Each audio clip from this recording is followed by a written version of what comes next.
Welcome to another episode of the podcast. Yes, it is me, Wayne Hoffman, president of the Idaho Freedom Foundation, coming to you from beautiful downtown Boise in the lovely Hoff building.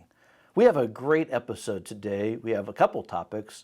First, we're going to talk about how the University of Idaho and Idaho State University and Boise State University displayed utter arrogance in their ultimatum given to state legislators. And then we're going to talk about our first ever Statist of the Week. You don't want to miss that.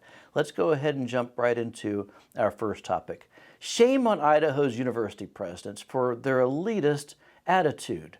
These well-paid state employees know full well how their campuses have been turned into the indoctrination factories of the radical left. Yet they haven't done a thing about it. At the same time, while they haven't stopped these radical notions taking place on campuses, the president of Boise State University, Idaho State University, and University of Idaho had the audacity to announce to the world that if lawmakers approve Governor Brad Little's expensive budget for their higher education system, they'll keep tuition frozen for another year. Now, I have a problem with that. First of all, it's not a good look for Idaho's colleges, who grew their social justice missions in 2020 against the wishes of state lawmakers. These legislators gave school administrators a whole year to do something meaningful to get their universities back to their core missions and to curb administrative bloat. They've done nothing. There's a growing awareness about this, a growing awareness that public money our campuses are getting is being spent to fuel the fire of the social justice movement here in Idaho. We need not remind anyone that in 2020, all three schools became heavily invested in promoting Black Lives Matter, which is a destructive and divisive movement wherein social justice ideology has gone mainstream. It remains fresh in our minds how Boise State's administration in particular infamously helped oust a pro-police coffee shop from campus. We've got a new report that shows just how infused the doctrine of intolerance is woven into every aspect of Boise State's programming, from administration to the policies where students live and sleep. Students, in fact, can't escape a social justice education, but they can avoid learning about things like American history or literature or government. Another report, by the way, is due out next month, and that one will expose the same phenomenon at the University of Idaho, so stay tuned for that. So rather than use tax dollars to cultivate students' minds by teaching critical thinking or protecting free inquiry and the pursuit of truth, instead, we've got the universities offering to trade a tuition freeze for doing what's right. The university presidents are holding students' education hostage. If lawmakers tinker with the university's budgets, making cuts or other alterations to what the governor has recommended, well, they're going to punish their students accordingly. There should be no room whatsoever, and no doubt on this point.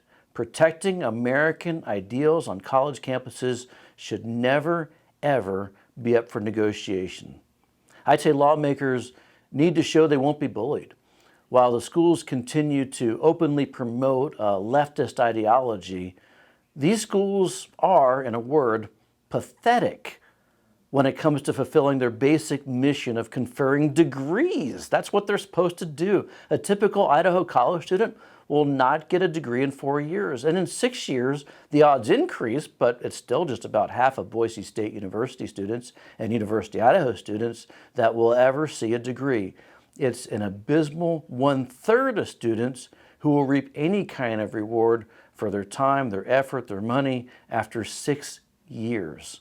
Lawmakers and university presidents need to remember also that while for many years the legislative branch has given the State Board of Education permission to set tuition and fees, it does not have to be that way. What the legislature giveth, the legislature can just as easily take away. It would not take much for the state's elected representatives and senators to instruct the universities to keep tuition and fees flat for another year, even if that goes against what the university presidents want. That wouldn't take much at all for lawmakers to tell schools that they need to eliminate social justice indoctrination, for example, from their programs. It wouldn't take much at all for the legislature to free students from having to use their own fees and their own tuition to fund programs and activities on which they disagree. So why don't they do that? This is their opportunity. The power is in the hands of lawmakers, not university presidents.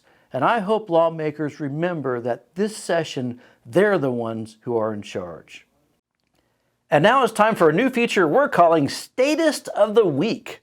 Now, I thought long and hard about what to call this segment. We go with Socialist of the Week, perhaps, or Marxist of the Week, maybe Evil Tyrant Wannabe of the Week. The word statist, though, works very well because it captures all those things in one word. A statist is someone who believes in the power of government, the idea that the state is almighty. Whatever level of government that exists, the statist wants more. The statist also doesn't understand or even appreciate why people could possibly want to be free, why they want their government to be small or limited. A statist might mock us when we question a government decision or edict, especially those that are couched as benevolent, as all government edicts are. What I plan to do is make this into a contest. I'm going to nominate a Statist of the Week, and then we're going to identify the Statist of the Quarter and the Statist of the Year. It's going to be epic. Who will win these exciting titles and the related prizes? Yes, there are prizes. We'll soon find out. Now, on to this week's winner for Statist of the Week. It's none other than the editorial board of my former employer, the Idaho Statesman. As both remaining Idaho Statesman newspaper readers know, yes, there are two of them, the newspaper recently blasted Ada County's commissioners Rod Beck and Ryan Davidson for appointing former Congressman Raul Labrador to the board of the Central Health District.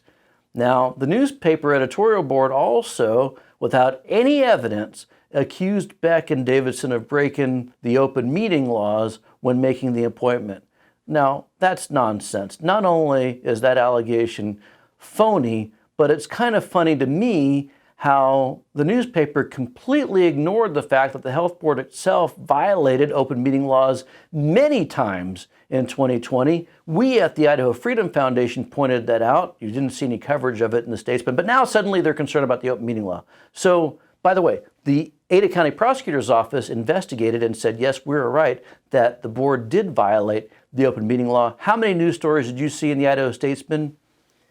0. And why is that? Well, because they're statists. Well, anyway, let's get back to the editorial board's recent write-up on Raul Labrador.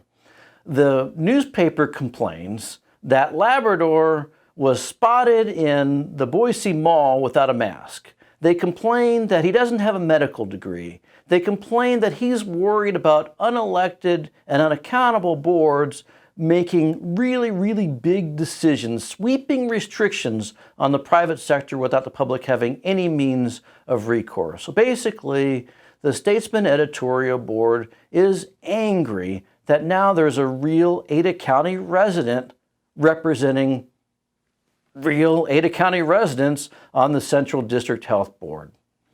The editorial board worries that with Labrador there's going to be another adult in the room. That adult, incidentally, might make freedom a priority. With him, it's less likely that residents of Southwest Idaho will be subject to sweeping mask mandates and lockdown orders or other actions that restrict people and the free economy. And the editorial board just cannot stand that fact. And so, it is my high honor to name the editorial board of the Idaho Statesman as our first ever Statist of the Week.